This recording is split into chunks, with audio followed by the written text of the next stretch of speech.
पद तक हम देखेंगे। मत्ती रचित सुसमाचार उसका 10वां अध्याय 1 पद से लेकर 16 पद तक। फिर यीशु ने अपने 12 चेलों को पास बुलाकर उन्हें अशुद्ध आत्माओं पर अधिकार दिया कि उन्हें निकाले और सब प्रकार की बीमारियों और सब प्रकार की दुर्बलताओं को दूर करे। और 12 प्रेरितों के नाम ये हैं।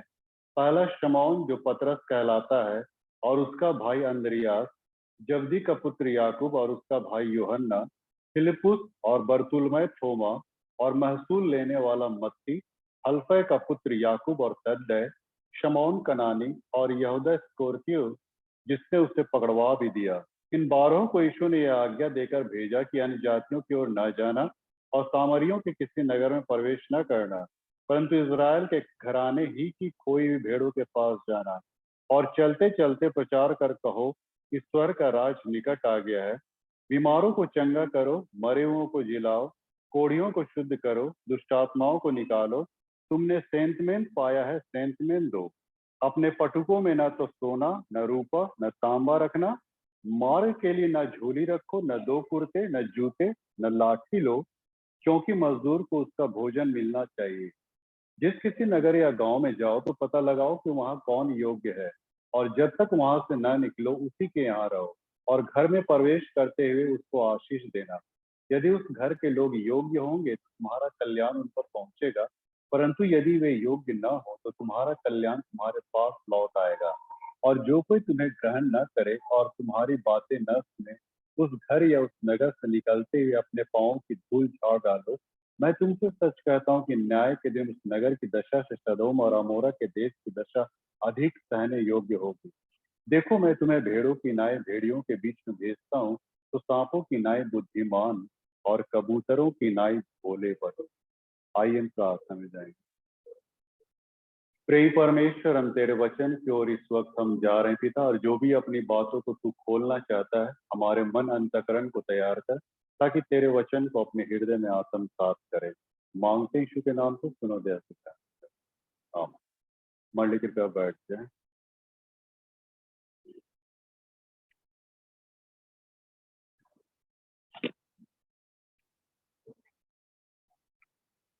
पिछले बार गणेश जी को बोले कि कुर्सी कम कर दीजिएगा, तो आज सब डरे उरे सब आ गए। नहीं, जेंट्स सर्व एकदम पिछले संडे खाली था, आज महिलाएं लोग कम पड़ गए।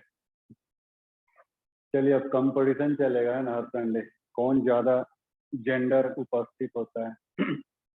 खैर, हम लोग वचन की ओर हम लोग जा रहे हैं, और जैसा कि आज का ये वचन है कि परमेश्वर ने अपने दाख की बारी में काम करने के लिए, दाख की बारी मतलब अपनी सेवकाई के लिए, अपनी मिनिस्ट्री के लिए, अपने राज के विस्तारीकरण के लिए प्रभु यीशु मसीह ने और भी चेलों को चुना।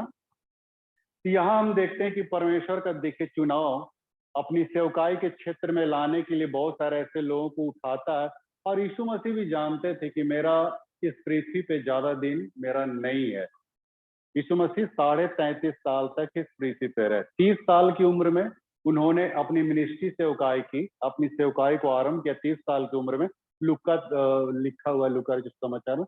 और 33.5 साल मतलब 3.5 साल और उन्होंने सेवकाई की। उसके बाद उनका जाना उचित था, क्योंकि परमेश्वर की योजना को पूरा करने के लिए इस पृथ्वी पे आए थे। मनुष्य के उद्धार के लिए अपने आप को बलिदान देने के लिए उनका यही मोटो था इस पृथ्वी पे आने का।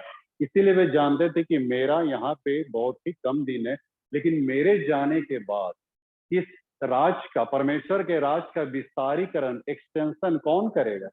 तो उसके लिए यीशु मसीह को भी चुनाव करना पड़ा, और अपने पीछे उन्होंने 12 चेलों का चुनाव करना पड़ा।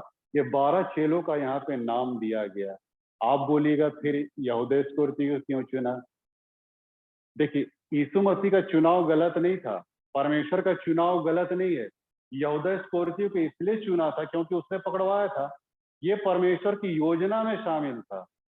क्योंकि भजन संहिता में इस बात को लिख दिया गया था कि जिसने मेरे विरुद्ध, जिसने मेरी रोटी खाई उसने मेरे विरुद्ध लात उठाई। ये यहूदा इस्करियोती के विषय में कहा गया था कि यहूदा इस्करियोती यीशु मसीह को बिट्रे करेगा, विश्वासघात करेगा। और उसका चुनाव होना कोई अचंभे की बात नहीं है, आप लोग अचरज ना करें कि परमेश्वर का चुनाव बिल्कुल गलत था। ये जानते हुए कि यहूदा इस्करियोती उसको पकड़वाएगा, क्यों उसका चुनाव किया, ये हम लोग को किसी भी रीति से क्रॉस एग्जामिन नहीं करना है, क्योंकि परमेश्वर की योजना में सब कुछ शामिल था। तो खैर एनीवे उन्होंने 12 चेलों का चुनाव किया। आगे फिर भी हम देखते हैं कि 70 व्यक्तियों का फिर चुनाव किया लूका रचित सुसमाचार में, 70 व्यक्ति। तो परमेश्वर इस रूप में चुनाव किया और अपने चेलों को बोला कि दुष्ट आत्माओं को निकालो, बीमारों को चंगा करो, कोढ़ियों को शुद्ध करो, है ना, मरे हुओं को जिलाओ।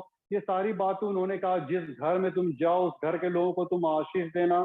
यदि उस घर के लोग कल्याण के योग्य होंगे तो तुम्हारा आशीष उनके ऊपर में उतरेगा, अदरवाइज वो वही आशीष तुमको रिफंड मिल जाएगा। एंड हम लोग का बहुत, परमेश्वर ने हम दासों को, हम सेवकों को बहुत सारा ये गिफ्ट दिया, एक तरह से नहीं रिफंड हो जाएगा। माने हम लोग इतने आशीषित कर दिया सेवकों को, दासों को परमेश्वर ने। सही बात है मित्रों। आज दुनिया में अगर कोई जॉब या कोई सर्विस है तो वो सबसे बड़ा सर्विस है परमेश्वर के राज का विस्तारीकरण के लिए।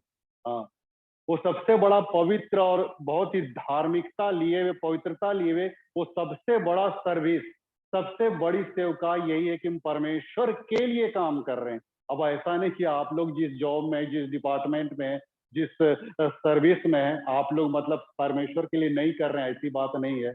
अरे क्या डॉक्टर और क्या टीचर और क्या नर्स, वे लोग भी तो सेवकाई दे रहे हैं। तो मेरे कहने का मतलब वो नहीं है कि आप वो समझे, इसका मतलब क्या हम लोग कोई काम ही नहीं कर रहे हैं। हाँ, ऐसा बात नहीं मित्रों। लेकिन जो पादरी, प्रचारक और सेवक एंड मिनिस्टर्स जो रहते, मिनिस्टर मतलब नेता लोग नहीं रे बाबा। हाँ, मिनिस्टर कई बार हम लोग का माने नेता ही समझ जाते हैं। मिनिस्टर का मतलब क्या होता है, हिंदी शब्द क्या है? हाँ? मंत्री, मंत्री। और दूसरा कोई शब्द?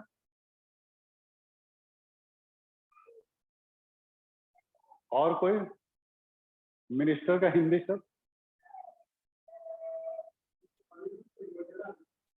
हाँ, मिनिस्टर का हिंदी शब्द बताइए।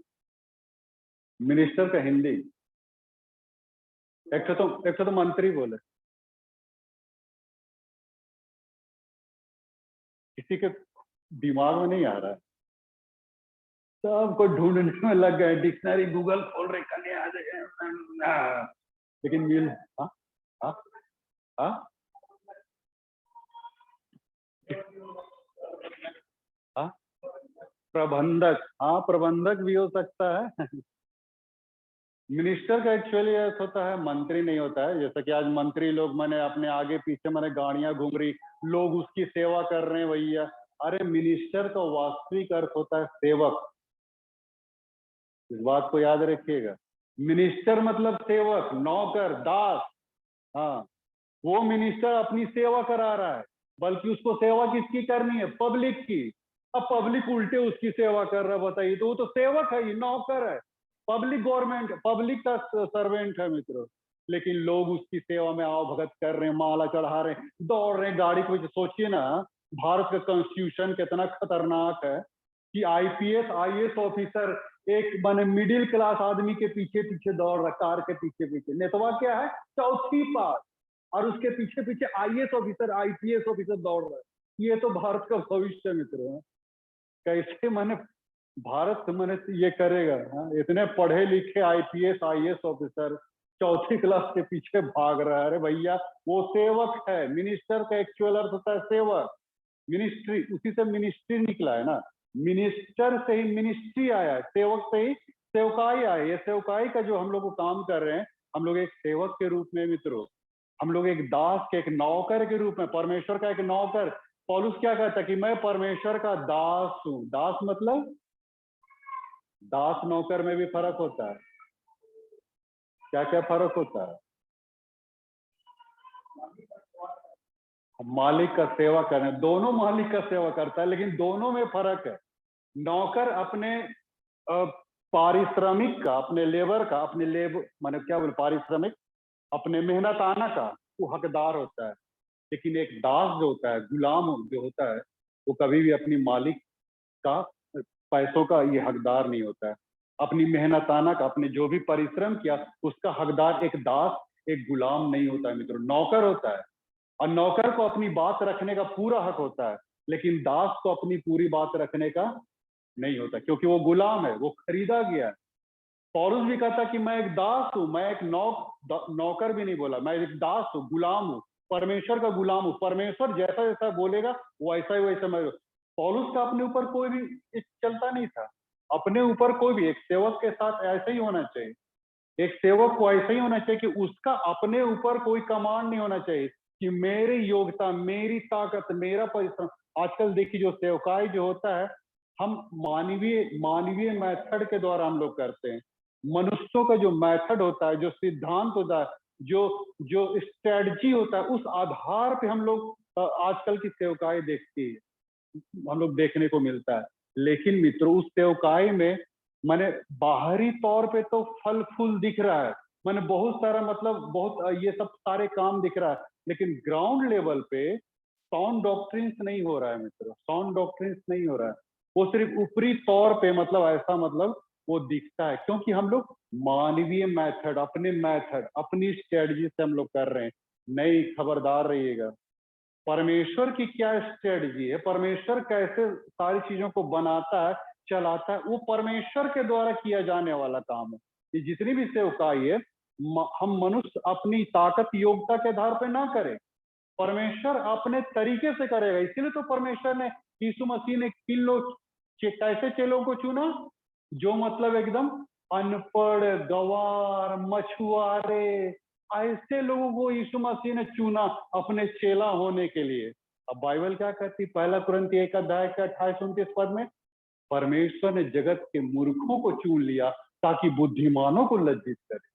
परमेश्वर ने जगत के निर्बलों को चुन लिया ताकि बलवानों को लज्जित करे। परमेश्वर ने जगत के नीचों, तुच्छों, जो समाज के निकृष्ट लोग हैं, वैसे लोगों को चुन लिया ताकि समाज में जो ऊंचे पद पे जो कहे जाने वाले लोग हैं, उनको निरुत्तर कर दे। ऐसा ऐसा बोलता है परमेश्वर। बताइए, ऐसे लोगों को चुना और ऐसे लोगों से अपने काम को लिया मित्रों, ऐसे लोगों से अपने उसको पॉलिश किया, उसको उसको पूरा मोटिवेट किया 12 चेलों को। उसके बाद बोला फील्ड में जाओ, है ना। अभी यहाँ पे बोला कि इसराइल के घराने पास ही जाना, है ना, बाहर मत निकलना, अन्य जातियों की ओर ना फिरना, ऐसा लिखता है ना। ऐसा क्यों लिखा है? क्योंकि चेले लोग अभी इतने ज्यादा ये नहीं है, पक नहीं गए हैं, इतने परिपक्व नहीं हुए कि जाके बाहर जाके फेस करे। अभी गोमो में एक ठो हुआ ना, एक लेडी एक घर में जाके अपनी सहेली को बता रही थी, तब तक उसका बेटा आ गया और क्या कहने लगा कि आप धर्म परिवर्तन कर रहे हैं, और उसको खूब डांटा डपटा। उसके बाद उसको निकाल दिया जाता। अगर मेरे पास उसका होगा, शायद मैंने क्लिप भेजा था सन पीटर चर्च में, अगर नहीं भेजा होगा तो मैं भेज दूंगा। वो डांटा डबट के उस लेडी को मैंने धकिया के मैंने बाहर निकाल। वो आई थी बताने, सत्य का मार्ग बताने आए, जीवन क्या है इस विषय में बताने आई थी, लेकिन उससे सुनना इनकार कर दिया मित्रों। हाँ, हम लोग, बहुत सारे लोग ऐसे ये करते कि आप धर्म परिवर्तन, अरे ये धर्म परिवर्तन कराने नहीं आए हैं। चेले लोग धर्म परिवर्तन नहीं करा रहे थे किसी का धर्म, किसी का जात मजहब चेंज करा। चेले लोग जो कुछ भी आए, लोगों के जीवन को बदलना चाहते थे, लोगों को सत्य का मार्ग बताना चाहते थे, जीवन का मार्ग बताना चाहते थे। वास्तविक जीवन इंसान का कैसा होना चाहिए, उसको यीशु मसीह को लोगों के बीच में प्रोड्यूस करना चाह रहे थे। इसीलिए चेले लोग ये, हम लोग भी यही करते हैं मित्रों। आज जितने भी प्रचारक लोग वो प्रचार करते हैं, वो किसी के धर्म बदलने के लिए नहीं, लेकिन एक अच्छे जीवन को उसके अंदर में डालने के लिए प्रचार कर रहे हैं मित्रों। लेकिन हमारे ऊपर में ऐसे गलत गलत इल्जाम और तोहमत ये सब लगाए जाते हैं मित्रों। नहीं, ऐसा कुछ नहीं होता है मित्रों। किसी को जोर जबरदस्ती दबाव करके हो ही नहीं सकता। यदि मैं आपको बोलूंगा कि भैया आप 1000 रुपये लीजिए, आप क्रिश्चियनिटी ग्रहण के आप कीजिएगा, नहीं करेगा। अरे जबरदस्ती क्या होता है? ऐसा तो हो ही नहीं सकता ना। एक व्यक्ति को बोले कि चलिए आपको हम बपतिस्मा देंगे, वो बोले हट हट, उसको सिर्फ समझा रहे थे। एक ऐसा हुआ था मेरे साथ लोहरदगा में कि मैंने आप लोग जबरदस्ती कर रहे थे, हम उसको वही डेमो करके दिखा रहे, चलिए आपको बपतिस्मा देते हैं अभी, तो बोला हट हट, हम लोग देखे हैं, आप तैयार हुए, हम जब बोले तो कैसे आप बोलते हैं कि जबरदस्ती करता है? आप जब मन ही नहीं है आपको जब आने का, तो फिर जबरदस्ती कोई कैसे कर सकता है? ऐसा कुछ नहीं होता है मित्रों, लेकिन हमारे लोगों के ऊपर, हम सेवकों के ऊपर में ऐसा तोहमत लगा रहा। हाँ, कुछ हद तक मतलब कभी कभी हमारे जो सेवक गण होते हैं थोड़ा सा माने दूसरे दूसरे रूट में चले जाते। कहने का क्या मतलब कि हम परमेश्वर के राज के विस्तारीकरण के बजाय अपना विस्तारीकरण करने लग जाते, यही थोड़ा सा गड़बड़ी हो जाता है। अपना माने मंडित, अपना अपना क्या बोलते हैं उसको, महिमा देना, अपने आप को रिगार्ड देना, अपने आप को ऊपर उठाना, ये सारी बातें कभी कभी होने लगती। अपने आप को नेम फेम करने के लिए, या पैसा पैसा भी कमाने का आजकल प्रोफेशनलिज्म हो गया, प्रोफेशनलिज्म हो गया आजकल का, माने सुसमाचार प्रचार करना, ये सब कुछ माने पैसा कैसे हम कमाएं। एक इटकी में एक आया था व्यक्ति, एक इलाहाबाद से, उसको आप सभी लोग जानते हैं, रानीगंज में भी आया था, रंजीत कुमार।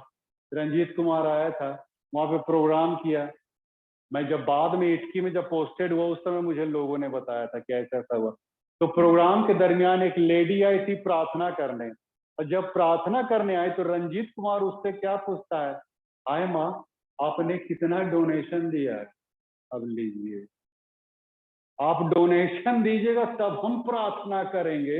ये तो कोनो तुक नहीं हुआ भाई। प्रभु ने क्या कहा यहाँ पे अभी, तुमने सेंतमेंट पाया है, सेंतमेंट दो। तुमने मुफ्त पाया इस उद्धार को, तो मुफ्त में बांटो, उसमें तुम पैसा क्यों रख रहे हो भाई? ऐसा नहीं करना चाहिए हम लोग को। एक शमौन का जिक्र आता है प्रेरितों का 8वें अध्याय में। शमौन भी जब देखा चेले लोगों कि चेला लोग जिस पे हाथ रखते थे पवित्र आत्मा उतरता, पवित्र आत्मा ऑलरेडी नहीं रहता था, जिस पर हाथ रखता था पवित्र आत्मा उस पर उतर जाता था। तब सिमोन देखा, एक सिमोन टोना टोटका करता था। शमौन जब देखा कि चेलों के हाथ रखने से पवित्र आत्मा आ रहा है, तो जाके कुछ पैसा लेके चेलों के पास गया। तो प्रभु, हाँ, चेले लोग को बोला कि हमको भी वो गिफ्ट हमको भी दे दो, ताकि हम भी किसी पे हाथ रखे तो पवित्र आत्मा मिल जाए। इससे क्या होगा कि उसका, हाँ, ये सब, हाँ, मैंने पैसा कमाने का एक अच्छा गुर, एक अच्छा मैंने मेरे पास स्किल्ड हो जाएगा, उसके बाद कैसा पैसा कमाना है, ये चीज उसके अंदर में था। और चेलों ने उसको डांटा बड़ी जोर से, है ना, ये रुपया तुम्हारे साथ नाश हो जाए। तुमने परमेश्वर के दान को रुपयों से मोल लेना सीखे हो? हाँ, रुपयों से मोल ले रहे हो यार परमेश्वर के दान। ये सारे कुछ गिफ्ट, ये सब कुछ फ्री में है, फ्री ऑफ कॉस्ट। मैं इसीलिए तो कहता हूँ सुसमाचार में कोई शर्त नहीं जुड़ा है, ये फ्री ऑफ कॉस्ट दिया गया है। प्रभु यीशु मसीह ने ये नहीं कहा कि मैं, जब तक तुम लोग अच्छे नहीं बन जाओगे तब तक मैं तुम्हारे लिए बलिदान होने वाला नहीं हुआ। ऐसा प्रभु ने कभी नहीं कहा। कोई ऐसा कंडीशन शर्त नहीं दिया है सुसमाचार मित्रों। हम लोग बिल्कुल हर चीज को बैलेंस वे में हम लोग सुने। कई बार हम लोग माने ये हो जाते हैं, घबरा माने क्या बोलते हैं, धोखा में रह जाते हैं। और सुसमाचार पे हम माने ये लगाने लग जाते हैं, पैसा लगाने, तौलने लग जाते हैं, इसको कीमत इसकी आंकने लग जाते हैं। नहीं मित्रों, ये सब बिल्कुल बेशकीमत है, फ्री ऑफ गिफ्ट है। और प्रभु ने कहा तुमने सेंटमेंट पाया, सेंटमेंट दो। तो इस रीति से हम लोग के जीवन में ये परमेश्वर ने माने आज भी बुलाता है। यहाँ पे बाइबल क्या कहती है, यीशु मसीह ने कहा पक्के खेत तो बहुत है परंतु मजदूर थोड़े हैं, तो तुम पिता से विनती करो ताकि और भी मजदूर भेज दे। जी हाँ मित्रों, और भी हमारे लिए मजदूरों की कमी है। ये खेत पक चुकी है, फसल पक चुका है, अब सिर्फ कटनी काटने का वक्त आ गया, माने आत्माओं को बचाने का। तो इसके लिए मजदूर चाहिए। मजदूर कौन है? हम और आप है मित्रों। ऐसे लोगों को प्रभु माने खड़ा करता है, और सही में जब खड़ा करेगा तो आपके द्वारा वो काम लेगा मित्रों। और ऐसा काम लेगा, ऐसा काम लेगा कि लोग आपके पास आएंगे मित्रों, आपके पास। बाइबल क्या बोलती है, तुम तो एकदम राई के दाने के समान हो, राई के दाने के बीज के समान हो। और ये राई का दाना जब छोटा होता है तो बिल्कुल मतलब वो बिल्कुल नहीं दिखता है, लेकिन जब वो पेड़ बन जाता है तो उसमें बहुत सारे चिड़िया लोग बसेरा करते हैं। वैसा हम लोग को बना देगा मित्र। परमेश्वर जब किसी को उठाता है, किसी को खड़ा करता है, इस रूप में अपने माने यूटिलाइज करने लगेगा कि लोगों की आंखें चकाचौंध हो जाएगी। चेलों के साथ भी वही हुआ ना, चेलों को यूटिलाइज किया तो चेले लोग मन लोगों के बीच में ऐसा, बाइबल क्या कहती है, पूरे यरूशलेम को उसने उपदेश से भर दिया, ऐसा लिखा है।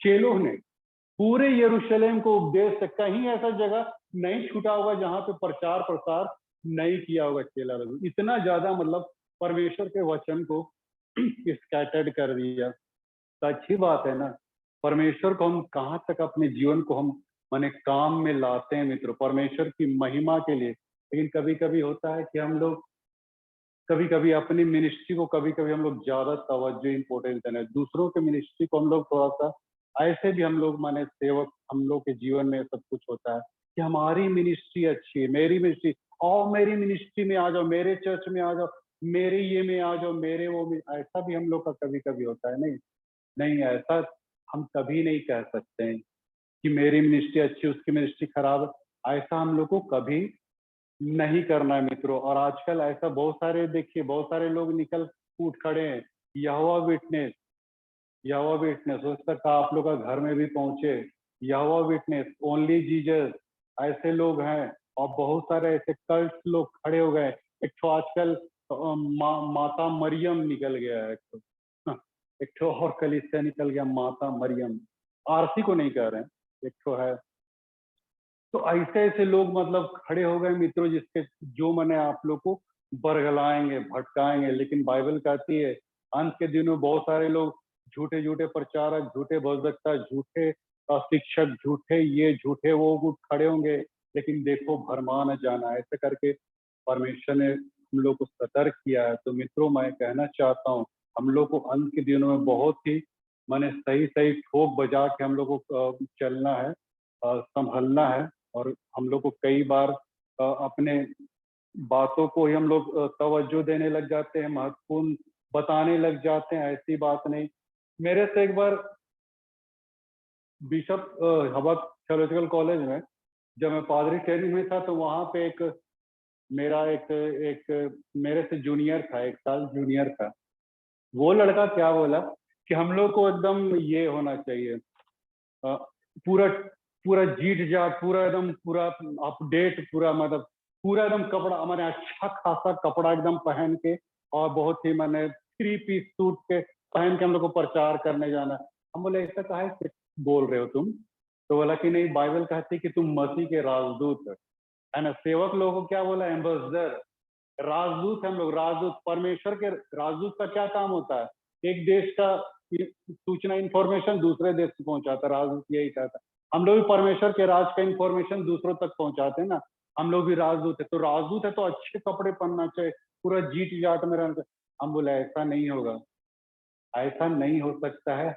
हम लोग को वैसा ही पहनना है जैसा कि अगला है। अब गांव देहात में जा रहे हैं, अगर जीट जाट पहन के वहां प्रचार कीजिएगा, कौन आपके पास फटकेगा रे बाबा? हाँ, कोई तो फटकवे नहीं करे, बोलेगे तो बहुत माने ऊंचा है, पढ़ा लिखा, बहुत बुद्धिजीवी है ना तेना, लोग आपके सामने आने से घबराएंगे। पौलुस अभी क्या बोला? पौलुस यहूदियों के लिए यहूदी बना, यूनानियों के लिए यूनानी बना, जो जैसा था वैसा ही मैं बन गया, ताकि उसके बीच में जाके मैं प्रभु यीशु मसीह को वहां पे प्रोड्यूस कर दूं। अपने आप को वैसा ही ढाल लेता था। तो हम सेवकों को वैसा ही करना है मित्रों। अगर लुंगी में है तो हमको भी लुंगी में जाना पड़ेगा, नहीं है धोती में भी जाना पड़ेगा। बहुत सारे लोग बोलते हैं पादरी साहब ही सिंदूर लगाने बोलता है, हम फलना जगह रहते हैं वहां पे बहुत सारे महिलाएं हैं जो हिंदू महिलाएं हमको सिंदूर लगाने बोलती है। हम बोले आप लगा लीजिए, अगर बोलती है तो लगा लीजिए, तो नहीं तो ये तो बाइबल के खिलाफ है, ये हिना है तेना है। अब वो लोग दुहाई देने लग जाती है। बोले, हम बोले कि वो ऐसा मत सोचिए, आप उनके बीच में रहते हैं, वहां तक घुसने के लिए आपको ये सब कुछ करना ही पड़ेगा। पौलुस भी कहता है कि मैं उसके लिए वैसा ही बन गया, तो आपको भी वहां जाने के लिए, घुसने के लिए आपको भी वैसा ही बनना पड़ेगा। अगर वो चाहती है तो आप कर लीजिए, इसमें बुराई किया है? इससे किसी की भावना को ठेस तो नहीं ना पहुंचेगा? हा? अगर आप घुसना चाहते, अगर आप नहीं कीजिएगा तो आपको बेदखल कर दिया जाएगा, आपको समाज में उठना बैठना बंद हो जाएगा। तो फिर आप प्रचार क्या कीजिएगा? किसके पास जाइएगा? आप क्या बोलिएगा जब आप उससे संबंध ही नहीं रख पा रहे? आप उनकी बात को मानिए, सुनिए, तब ना जाके आप घुसिएगा वहां पे। मैंने उनको वही कहा। तो कभी कभी कुछ सिचुएशंस में अपने आप को ढाल देना पड़ता है। अब एकदम हील उज्जत करके है ना। अभी शादी जा रहे 19 तारीख को दुमका, एक फुल गॉस्पेल चर्च है कुसुमडी में, वहां पे शादी है। वहां का पास्टर रिंग सेरेमनी नहीं कर रहा है, बोल रहा है कि आपको कोई भी ऑर्नामेंट्स आपको नहीं पहनना। इतना ज्यादा रिजिडनेस है, बता रहे थे, लड़की का बाप बता रहे थे मुझे, इतना ज्यादा रिजिडनेस है, आपको कोई ऑर्नामेंट्स नहीं पहनना, प्रभु मना किया है। हाँ, अरे भाई, ऑर्नामेंट्स पहनने से, गहने पहनने से किसको क्या ठेस और ठोकर पहुंचेगा रे बाबा। रिंग सेरेमनी भी नहीं हो रहा वहां पे, वहां का पास्टर इतना रिजिड है कि रिंग सेरेमनी भी नहीं कर रहा है। अब बताइए, ऐसा सिचुएशन है। अरे अपने आप को वैसा उसी रूप में ढालना चाहिए। ऑर्नामेंट पहनने से किसी का भावनाओं को ठेस पहुंचेगा, ठोकर लग जाएगा, ऐसा कुछ नहीं है मित्रों। ये सब कुछ ज्यादा, क्या बोलेंगे, ज्यादा धार्मिकता माने दिखाने के लिए सब होता है, वैसा कुछ नहीं। जैसा है भैया आप वैसे ही रहिए, है ना। प्रभु जैसा आपको बनाया वही। और ऑर्नामेंट्स तो महिलाओं का एक गहना है ना। अब मैं ये नहीं कर रहा कि लदकद के पूरा आजकल स्नैच, है ना, एकदम पूरा स्नैचिंग होता है, नहीं, चेन स्नैचिंग होता है। जा रहे हैं ऐसे खुद से निकालेगा, बुर्र हो जाएगा ना। आप लोग वैसा भी पहन के मत जाइए कि आपका जान का दुश्मन बन जाए सब लोग, है ना।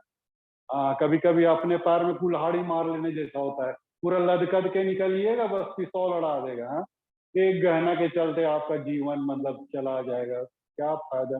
तो थोड़ा सा उसको देखिएगा मित्रों, उतना भी नहीं, लेकिन हाँ, इतना भी नहीं कि इतना रिजिडनेस होने की आवश्यकता। खैर, हम सेवकों को ये होना चाहिए कि जैसा जो वैसा ही सब मैंने बन के एकदम वहां पे निकलना है, घुसना है ना, जाना है। तो इस प्रकार से मिनिस्ट्री को हम मैंने इस रूप में हम लोग लाते हैं। जैसा कि मैंने कहा कि एक मिनिस्ट्री दूसरे मिनिस्ट्री को हम लोग कभी भी गलत नहीं ठहरा सकते हैं, कि परमेश्वर हर तरीके से किसी को किसी कहाँ पे फिट करेगा। फिर एक घटना मैं बताना चाहता हूँ, रांची में जो हुआ है, उसको मैंने भी पहले कहा था। एक पटना से प्रचारक लोग आया था, मेन स्पीकर, उन्होंने वहां पे सिर्फ पास्टर्स लोग का मीटिंग था, पास्टर्स लोग का सेमिनार था।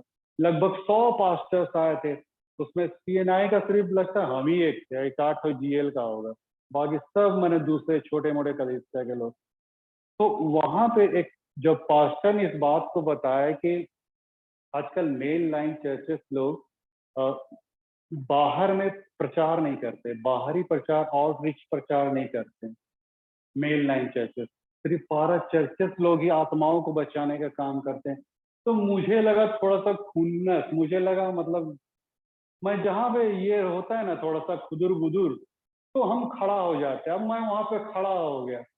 अब बोला, भाई साहब, ये जो आप बोल रहे हैं मेल लाइन चर्चेस ये इवेंजलिज्म का काम नहीं करते हैं। देखिए, उसको मैंने बताया कि पतरस और कुछ चेलों को यरूशलेम में ही रहने दिया। बाइबल कहती है, गलाती 2 अध्याय को पढ़ेगा, पतरस और कुछ चेलों को यरूशलेम में ही रहने दिया, पौलुस को बाहर भेज दिया। मैंने पौलुस अन्य जातियों के बीच में प्रचार किया और पतरस अपने लोगों के बीच में प्रचार किया। इसलिए तो पतरस अपने अपने पत्री में लिखता है कि तुम उस झुंड को जो परमेश्वर ने तुम्हें सौंपा है, उस झुंड की रखवाली करो। ये पहला पत्रस 5वें अध्याय में, तुम उस झुंड की जो परमेश्वर ने तुम्हें सौंपा है। तो परमेश्वर एक झुंड जो सौंपा है ऑलरेडी, उसकी रखवाली करने के लिए कुछ चेलों को वहां पे रखा है। तो भाई मेरे, मैंने उनको यही कहा कि ठीक है, आप अन्य जातियों की ओर जाते हैं, हमको अपने जातियों के बीच में प्रचार करने बोलो तो क्या बुरा किया। परमेश्वर जानता है, परमेश्वर जानता कि कौन सेवक मेरा कहाँ पे फिट बैठ सकता है। वो बहुत अच्छी रीति से जानता है, ये सेवक को वहां भेजते हैं, ये सेवक को यहाँ भेजते हैं, ये सेवक को ऐसा करके। परमेश्वर के ऊपर में है मित्रों, उसका चुनाव, उसका डिसीजन, उसका स्ट्रेटजी करना, वो सब उसके मने हाथ में। तो ऐसा हम लोग कभी हम लोग नहीं सोचे। एक बार और मैं एक घटना को और बताना चाहता हूँ, बिलासपुर की घटना है। बिलासपुर हम लोग गए हुए थे वहां पे प्रचार करने। एक मेन स्पीकर था मेरा गोरखपुर का, मैं तो लटक में था, मैं लटक में था। प्रचार करने के लिए वहां पे गए थे, तो 3 दिन का कॉन्फ्रेंस था, सेमिनार था। तो एक एक संडे पड़ गया, 3 दिन में एक संडे पड़ गया, तो हम लोग एक चर्च में चले गए। तो वहां चर्च में वहां पे मैंने वहां का पास्टर को मैंने देखा कि कुछ थोड़ा सा उनके अंदर में एक घमंड सा था। घमंड क्या था कि उस चर्च में 90 परसेंट मतलब अन्य जातियों से लोग आए हुए थे। अन्य जाति के लोगों ने मसीह यीशु को अपनाया और वहां पे वो चर्च वे लोग करते रहे। मात्र 10% मतलब क्रिश्चियंस लोग होंगे, बाकी 90% मतलब। तो इस बात का उनके अंदर में गुमान था, घमंड था। तो मैं भी इस चीज को वॉच कर रहा था। मेरे जो गुरु जी थे, है ना, मेन स्पीकर, वो भी वॉच कर रहे थे। तब मैंने उनसे एक एक बात को कही। मुझे भी 5 मिनट बोलने का मौका दिया। 5 मिनट बोलने का मौका दिया तो मैं माइक के पास आके बोला, उस इसी विषय पे, इवेंजलिज्म के विषय में बताने लगा थोड़ा सा 5 मिनट। और उसके बाद मैं बताया कि पौलुस कहता कि यदि मैं सुसमाचार ना सुनाऊं तो मुझ पर, तो जानते हैं सारे मडील लोग बोले हाय, लिखा हुआ है ना, यदि मैं सुसमाचार ना सुनाऊं तो मुझ पर हाय, ऐसा करके बोले। और यदि मैं सुसमाचार सुनाऊं तो मेरा इसमें कोई भी, उसके बाद जानते हैं मंडली बिल्कुल शांत। हाय तो ठीक है बोल दिए, लेकिन जहां बोले कि सुसमाचार अगर मैं सुनाऊं तो मेरा इस पर कुछ भी, क्या है वहां पे, किसी को पता है? हाँ, अभी अभी जस्ट हमने पढ़ा। हाँ, किसने पढ़ा था? बिमला भाभी ने। पहला कुरिन्थी 9 अध्याय के 16 पद में है ना, यदि एक ही पदस्थल है जिसमें 2 भाग है। यदि मैं सुसमाचार ना सुनाऊं तो मुझ पर हाय, और यदि मैं सुसमाचार सुनाऊं तो मेरा इसमें कोई भी घमंड की बात नहीं है। वहां लिखा है एक ही पदस्थल में 2 पार्ट है। और जब हाय तो सब बोल दिए, लेकिन जब बोले कि यदि मैं सुसमाचार सुनाऊं तो मेरा इसमें कुछ भी घमंड की बात नहीं भैया। तो घमंड कोई नहीं बोला। हम बोले अच्छा, मैं पूरा पब्लिक को बोल दिया। हम तो खड़म खस बोलिए देते हैं।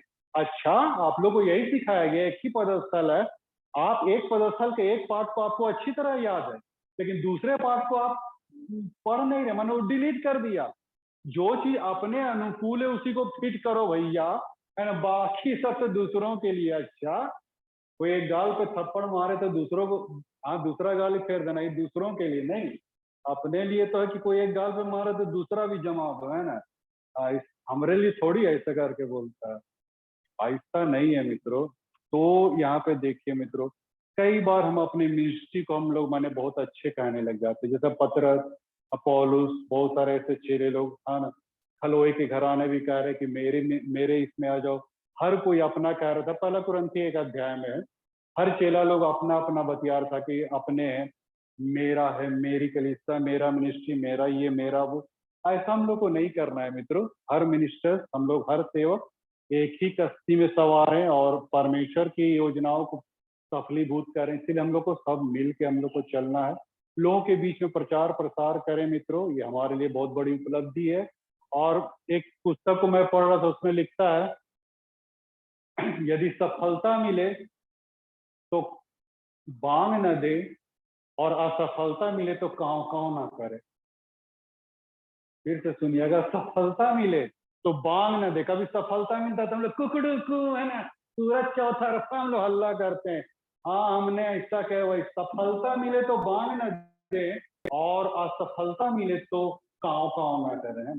जहां पराजय मिल जाती, हार मिल जाती, तो कां कां कौआ जैसे कहू कांव कांव एकदम, है ना, कुकुरी सा भूखे लगते हैं बिल्कुल। है, ऐसा नहीं होना चाहिए। हम नहीं बोल रहे हैं, वो व्यक्ति बोला जो पुस्तक लिखा। हमको आंखें तरेर के मत देखिए, है ना। तो इसको हमेशा याद रखिएगा, अगर सफलता मिले, असफलता हाथ लगे तो कांव कांव ना करे, और सफलता मिले तो बांग ना दे। तो इस रीति से परमेश्वर के वचन का प्रचार प्रसार हम लोग को करना है मित्रों। हम लोग सभी कोई परमेश्वर के दास सेवक हैं और एक शक्ति के सवार हैं, और ये हमारे लिए बहुत बड़ी उपलब्धि है। और सबसे बड़ी बात है कि परमेश्वर ये काम करवा सकता था, अपने स्वर्गदूतों से भी ये काम ले सकता था, लेकिन आज हम इतने खुशकिस्मत है इंसान कि परमेश्वर ने ये काम, ये भार स्वर्गदूतों को ना देकर हम और आपको दिया मित्रों, इंसानों को दिया, ताकि इस वचन का प्रचार प्रसार करें।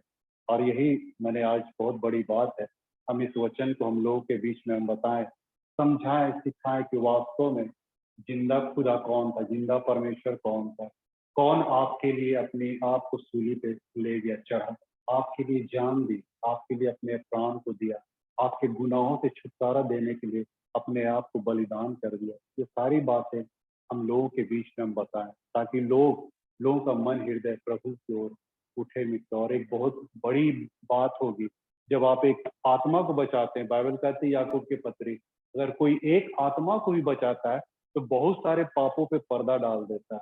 ज्ञान करो, अगर एक आत्मा भी बचती है तो बहुत सारे पाप गुना मिट जाते हैं, खत्म हो जाते हैं, ढप जाते हैं। मेरे चलते कितने लोग ठोकर खा रहे थे, कितने लोग माने ये हो रहे थे, वो हो रहे थे, खराब हो रहे थे, लेकिन जब उसने मुझे बचाया तो बहुत सारे पाप रुक गए। आज पता नहीं, अगर हम माने सेकुलर समाज में रहते तो अभी और कितना पाप किए रहते, करते रहते और करते रहते और करते रहते। लेकिन प्रभु ने बहुतों को चीज को बचाने के लिए, संभालने के लिए, उस चीज को ढांपने के लिए कई बार परमेश्वर ऐसा स्ट्रेटजी अपनाता है कि मैंने उसको हटा लेता, उठा लेता है, उसको हटा लेता, उठा लेता, साफ सुथरा करके फिर से संसार में भेज देता है।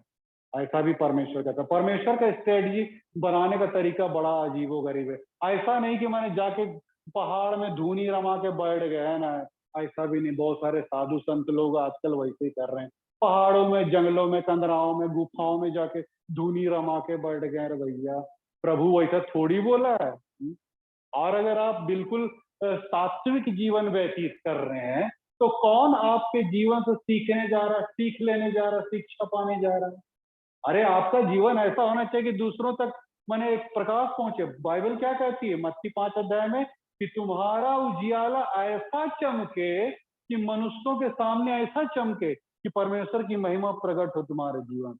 तो ऐसा बोल रहा, थोड़ी बोल रहा है जाके वहां गुफा में घुस जाओ, हिमालय पहाड़ में चढ़ जाओ, है ना, हुआ चल जाओ। अरे कौन आपके जीवन से शिक्षा लेने जाए? ठीक है, मानते सात्विक जीवन व्यतीत करे, लेकिन आपसे कोई शिक्षा ले, कोई सीख ले, वही ठीक होगा ना भाई। तो ऐसा प्रभु ने नहीं कहा। तो प्रभु का स्ट्रेटजी क्या होता है? किसी भी पापी व्यक्ति को जब उठाता है तो उसको फिर धोता है, पोछता है, बनाता है, साफ सुथरा करके फिर से भीड़ में भेज देता है। जा बाबू मेरा प्रचार करो, ऐसा करके थोड़ी बोलता कि जाके वहां हिमालय पहाड़ में घुस जाओ, है ना, ऐसा इधर उधर चल जाओ, समुद्र के पार जाओ और सहना सुना, वैसा नहीं। वो फिर से आपको धो के, साफ करके, शुद्ध करके फिर से संसार में भेज देगा मित्र, ताकि आप संसार के बीच में जाके परमेश्वर की महिमा का प्रचार करें, लोगों का प्रचार करें, इसके विषय में बताए। ऐसे ही परमेश्वर का स्ट्रेटजी होता है। तो परमेश्वर आप सबों को बहुत ऐसे आशीष दे। आइए हम लोग प्रार्थना में लिखते हैं। प्रेम पिता, हम तेरे वचन की ओर हम इस वक्त हम लोगों ने ध्यान दिया और तेरी बातों को यहाँ पे रखने का मौका दिया। हाँ पिता, तू अपने वचन के आधार पे अपने आप को प्रकट करना चाहता है कि वास्तव में तू जिंदा और सच्चा परमेश्वर है। तू आज भी ऐसे सेवकों को खोजता है जो तेरे काम के लिए, तेरे दाग की बारी में रुचि ले सके, जा सके, काम कर सके। हाँ पिता, कई माता पिता अपने बच्चों को डॉक्टर, इंजीनियर, बहुत सारे ऐसे जॉब में, सर्विस में भेजना चाहते हैं, लेकिन आज बहुत कम ऐसे लोग हैं जो हन्ना की तरह, जो अपने बेटे को तेरे काम के निमित्त, तेरी सेवकाई के निमित्त पादरी या प्रचारक के लिए भेजते हैं। हाँ पिता, आज हम तुझसे गुजारिश करते हैं कि तू ऐसे लोगों को तू उठा, ताकि वे तेरे दाग की बारी में काम करने के लिए आए और बहुत सारी आत्माओं को बचाने में हम लोग अपने जीवन को इन्वेस्ट करें। सारी बातों में तुझे आदर महिमा देते हैं। छोटी सी देवी में प्रार्थना यीशु मसीह के बीच बहुत नाम मांगते सुनो जाए।